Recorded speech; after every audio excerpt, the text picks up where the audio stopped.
Have you experienced struggle in higher notes in your chest voice mode 1 singing?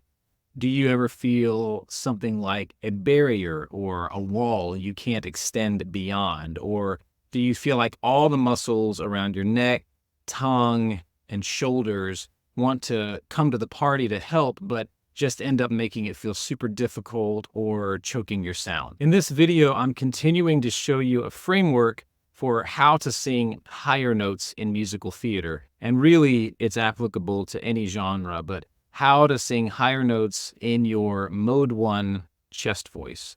This is a continuation of an earlier video where I explain an exercise structure you can customize for yourself to gain ease, flexibility, and comfort in your mode 2 head voice coordinations. If you missed that, you can hop down into the description and grab the link there. And in that video, I break down the exercise progression in a lot more detail, whereas in this one, I'm moving through the tools more quickly and giving you more examples of how to stretch into different mode 1 chest coordinations. And hey there, if you're new here, my name is Dan Calloway. I teach musical theater voice and vocal pedagogy at Boston Conservatory at Berkeley. 25 plus years kicking around on equity stages and more than 15 years helping singers get to work on Broadway, national tours, regionally, and around the world. And I'm glad you're here with me. Higher notes in your mode 1 chest register can feel super tricky to coordinate. You're learning to balance the muscles that thin the vocal folds and the muscles that thicken the vocal folds at the same time, all while being aware of how much air intake you need, your body use, and what degree and manner of dynamic support you want to use. It's a lot of moving parts, and when singers sail through these notes with balance and ease, your body can feel the artistry and risk in the sound, and also the emotional energy through the vibration. And that's why we love to hear it. It's also why some high notes can be sung with adequate technical coordination, but they're missing the connection to the emotional reality that would cause someone to make that sound. And we need all of these elements to collaborate together. So hop on the high note train with me here, and I'll take you through two primary ways we navigate the upper frequencies in our mode 1 chest coordinations. So we're covering a year's worth of vocal study concepts in one video. So I encourage you to save this video and come back for future reference. And you can just use the chapters in the description to go right to the coordination you need. Now, let's talk about how you can increase your frequency stretch in mode 1, often called chest voice. I'm going to divide mode 1 coordinations into more open sounds and more closed sounds. And by open and closed, I mean the diameter of the tube, your vocal tract or your pharynx. A more open tube is going to have a robust, even shouty quality, which is great for many aesthetic choices, and a more closed tube is going to choose some of the higher partials and overtones to highlight, thus giving more sharpness and bright color to the tone. These more closed sounds also have more range potential than the open ones. Some of my descriptions will cross over with complete vocal techniques, codification of overdrive and edge, and I do find those differentiations very helpful in my understanding. So there's a lot of overlap here in what you'll hear me describe. So open mode 1. Start with some of these. Hey, ho, hey, oh.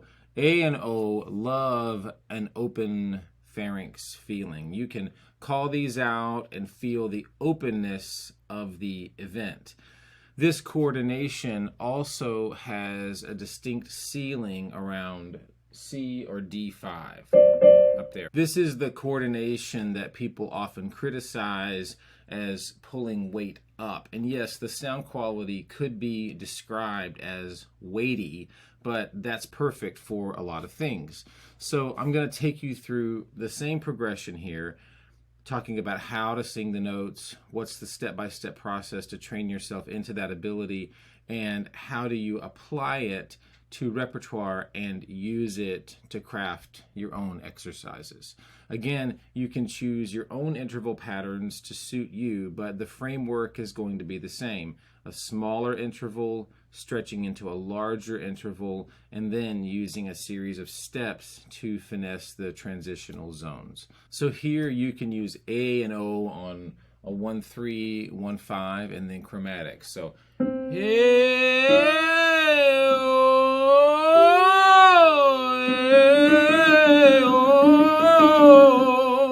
and move that up and down, and then you can add articulation to coordinate for the repertoire that includes these sounds, and I'll show you several examples here of repertoire.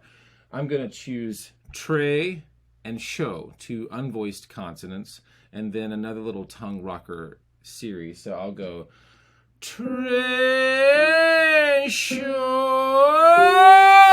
yega dega yogo dogo yo. So I did tre show yega dega yogo dogo yo. So your options for consonants are many. I chose these because they're in the repertoire I'm going to demonstrate. And the y, g, d, yega de, they also relate the tongue to the middle, y, the back, g, and the front, d, of the hard palate, which promotes freedom and articulation efficiency. The rep that we'll apply this to are a few songs with terrific open mode coordinations. We'll look at Some People from GYPSY. We'll look at I Dreamed a Dream from Les Miserables. We'll look at Soliloquy from CAROUSEL. And It All Fades Away from the Bridges of Madison County. Let's look first at Mama Rose at the top of GYPSY. Julie Stein writes this terrific phrase when she sings, but I at least gotta try. Yeah, so it's this leap. That's what it is, yeah. She is leaping to this B flat, trying to break out of her humdrum life and get her kids on the Orpheum vaudeville circuit. Now, a singer could approach this in many ways, but I like to nod toward Ethel Merman on this and hit this with a very open, shouty feeling that wants to break out of the prison. You could take the lyric and put in the 1-3, 1-5 pattern we were just working. You could even take it as low as like A major. But I,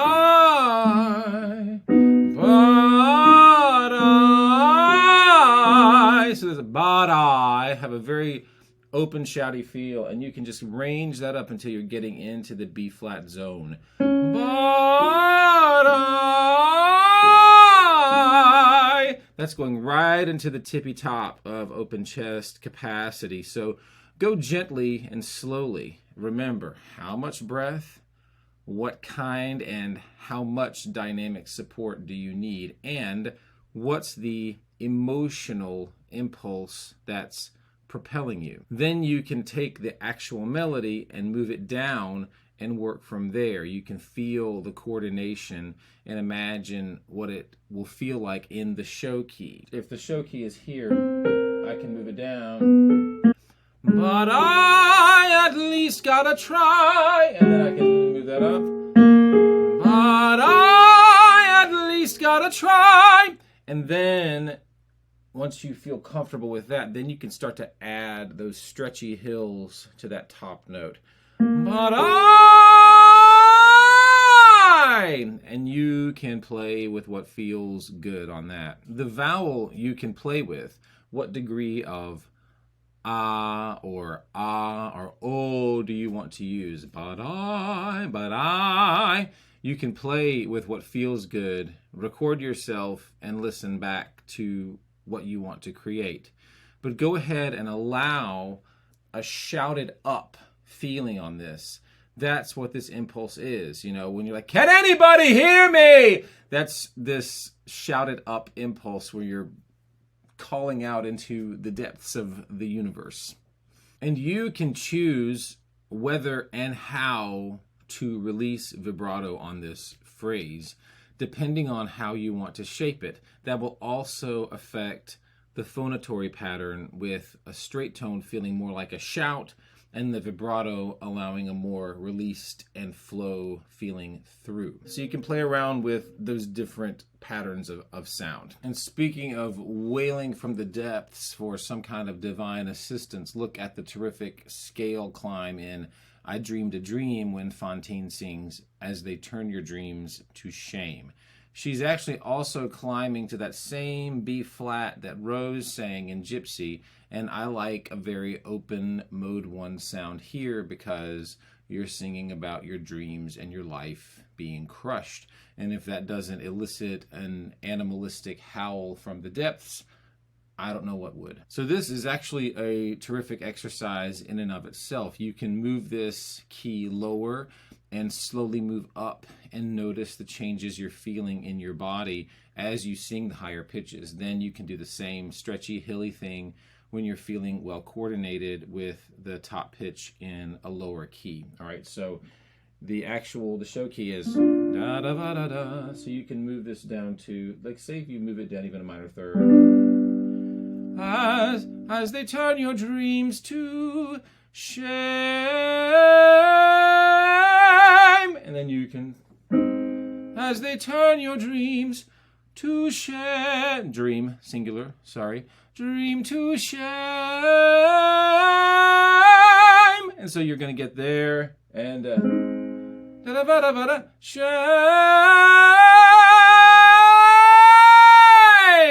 And you get to the, you just stretch off of the one that feels comfortable in the lower key. And then once you feel the comfort and the stretch up into where the actual song tops out, then you can, as they turn your dream to shame.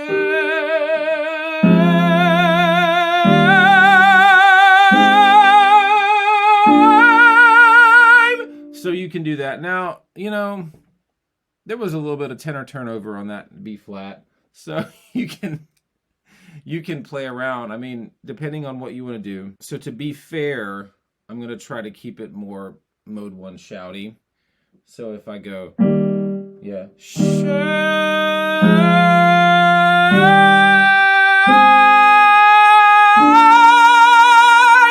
Yeah, so I sort of let it continue to shout up on that. And then you can notice the difference between open and closed sounds. A more closed event. So if I went shame, not really, I don't think that lives in the world of the show, but you can see how it feels different and play around with shame, shame, things like that. And the character and quality of the sound will tell a different story. So whether you choose an open or closed mode 1 configuration will depend on who the character is, what you believe is happening, and the style world of the show or song you're singing. And here as well, you can make choices about when and where you release vibrato. If vibrato is something that you struggle with or want to understand more, I'll link a playlist in the description to what I called Vibrato Summer Camp. I explain my experience and understanding of vibrato and how to troubleshoot issues that come up with it. But there you go with these 2 examples of open mode 1. You can hear this quality in a lot of musical theater. If you listen to the original recording of Evita, Patti LuPone is in an open mode 1 a lot. And if you're hearing vowel modifications, like if someone's singing may instead of me or yo instead of you, the singer is choosing or is stuck in an open mode 1, or what complete vocal technique would call overdrive. A couple of other quick examples of open mode 1 are Soliloquy from Carousel and the ah section of It All Fades Away from the Bridges of Madison County. At the end of Soliloquy, Billy sings, I'll go out and make it, or steal it, or take it, or die.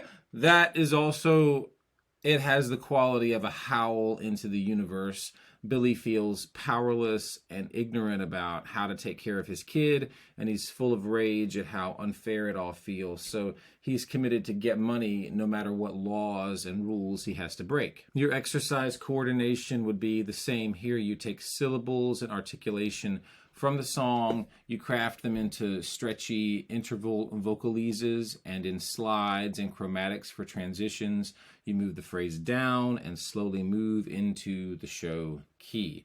And you also hear in open mode 1 in It All Fades Away on the ah sections when he goes, ah.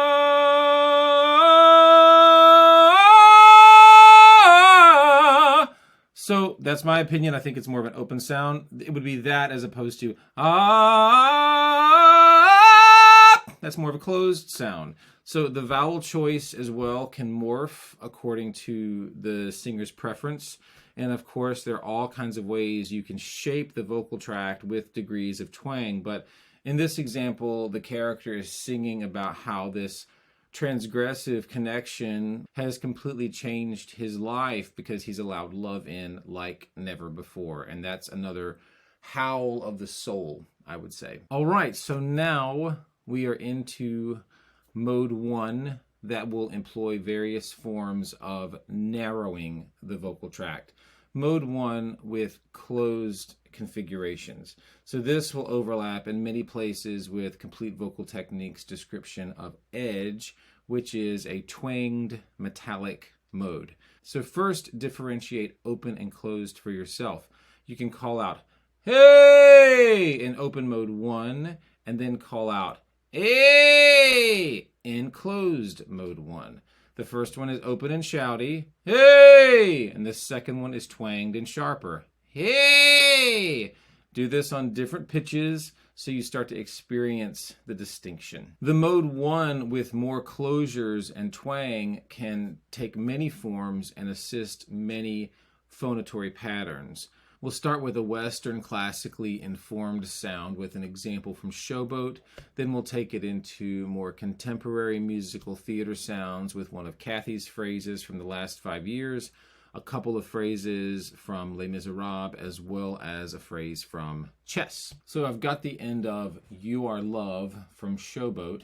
It is a beautiful ballad, and it tops out at a B flat for the tenor. This coordination is going to happen in a flow phonation, so that's a balanced open and closed quotient in the folds along with a release of vibrato. You're also going to want to employ a good amount of aryepiglottic narrowing and vowel shaping to help you achieve these pitches with efficiency. So back to addressing those questions. How do you sing the notes? What's the step-by-step process to train yourself into that ability? And how do you apply it to repertoire and use it to craft your own exercises? So I'd encourage you to start in a medium range location and begin to slide ah and I and eh vowels.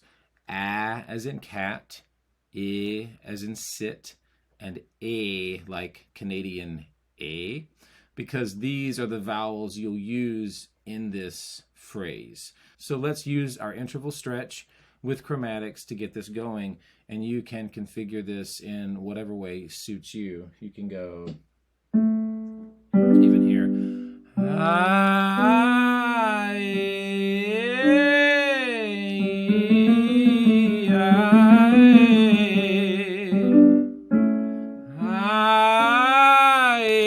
And you can continue that as you go. And now you can layer in the consonants from the phrase into the exercise. So the last phrase you're going to sing is Heaven Will Always Be. So you can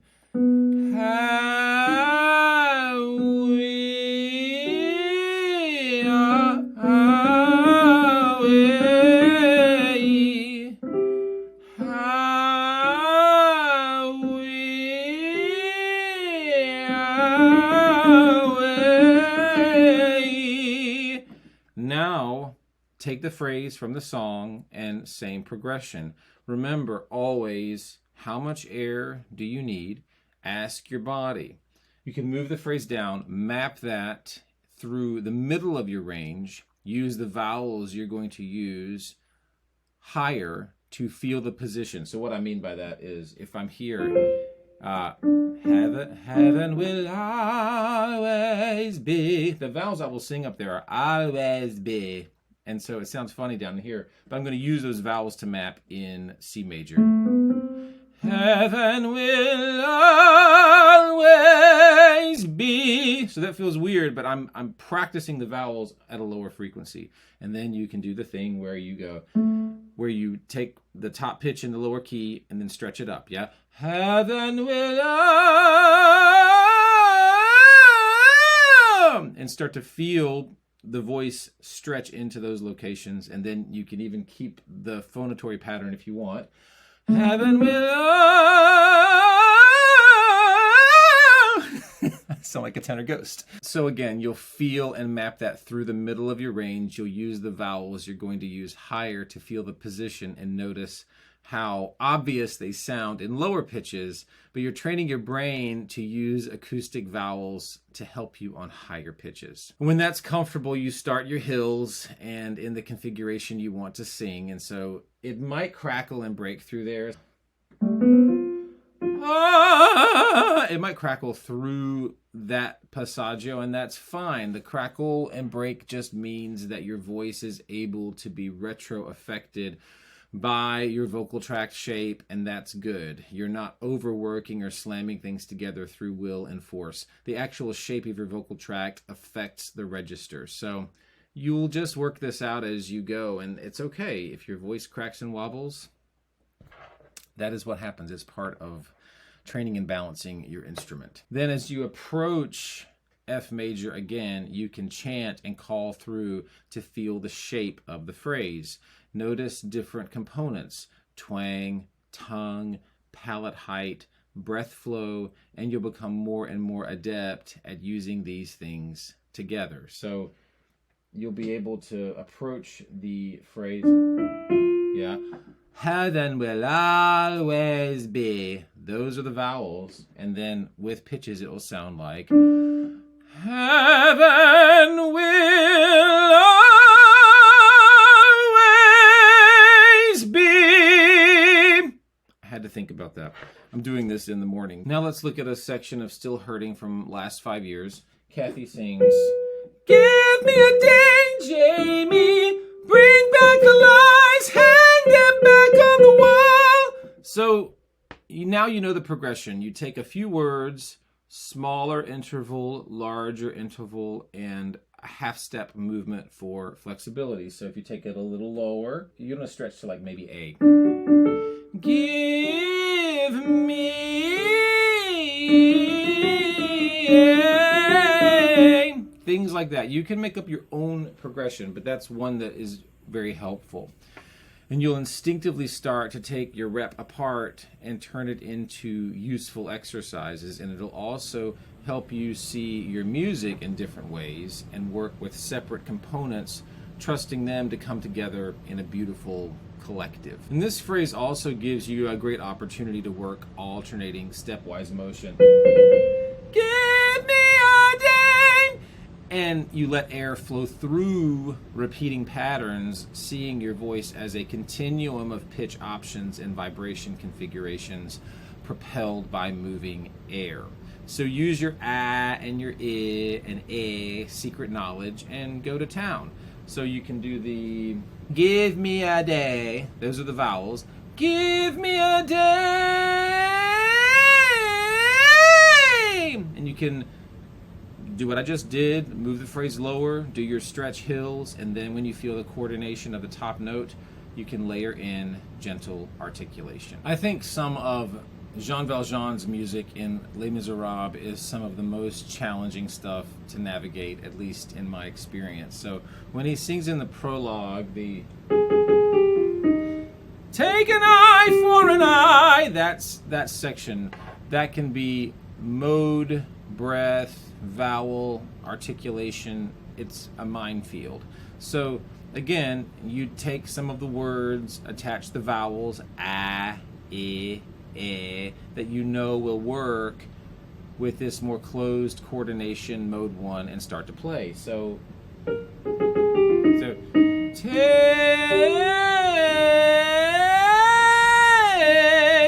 So you'd slide your intervals and feel the voice navigate through the frequencies, and you also move in chromatic scales to encourage flexibility and transition navigation. So you can take an eye. That's a way to work on that. So then you map your vowels. Take an eye for an eye. Those are the actual vowels. And then you can work your way into singing the phrase in the score's key. Take an eye for an eye. Take an eye for an eye. Turn your heart into stone. Turn your heart into stone. So I'm singing stone in my mouth, but my lips are rounded. This is all I have lived for. This is all I have lived for. This is all I have known. This is all I have known. So those are the vowel shapes in the higher ranges, and I think when people understand the power of acoustic vowels, things really start to change, because your brain's like, that's not what the word is, and it's not what the word is in your normal speaking pitch, but it is what the word is collaborating with a higher pitch, because vowels themselves have pitch. And the same rules apply if you're working on the 2-4-6-0-1 when you're singing 2-4-6-0-1. So that's going to be 2-4-6-0-1. 2-4-6-0-1. 1. And that is going to need to be an ah to be stable for you. So much of his music takes very precise navigation and decision making. Also, side note, when he sings, this is all I have known, go back and listen to the recording, because you hear the rising scale that Fontaine sings on Shame. Yeah, when he goes, this is all I have known. It's that scale movement that you hear Fontaine sing, and then you also hear it when Javert sings in Act 2, you know, can his crimes be reprieved? That music always living under questions about forgiveness, retribution, shame, and grace. I think that's so amazing. And also, one other crazy example from musical theater is Pity the Child from Chess. You'll work the same process, slides, incorporating helpful vowels for lines like, I was only her son will become I was only her son, and just in case she said who becomes just in case she said who. Okay, so I worked this particular song for days at Complete Vocal Institute with a terrific teacher, Christopher Hegland, and he helped me map in these vowels so well. It was a very long process, so you have to give your mind and body time to use and incorporate this code. So in the song, he sings, yeah, I was only her son, yeah. So I was only her son, but if you're gonna sing a high C, that has to be san, yeah. I was only her son, yeah. And then just in case she said who, just in case she said her. Just in case she said, who?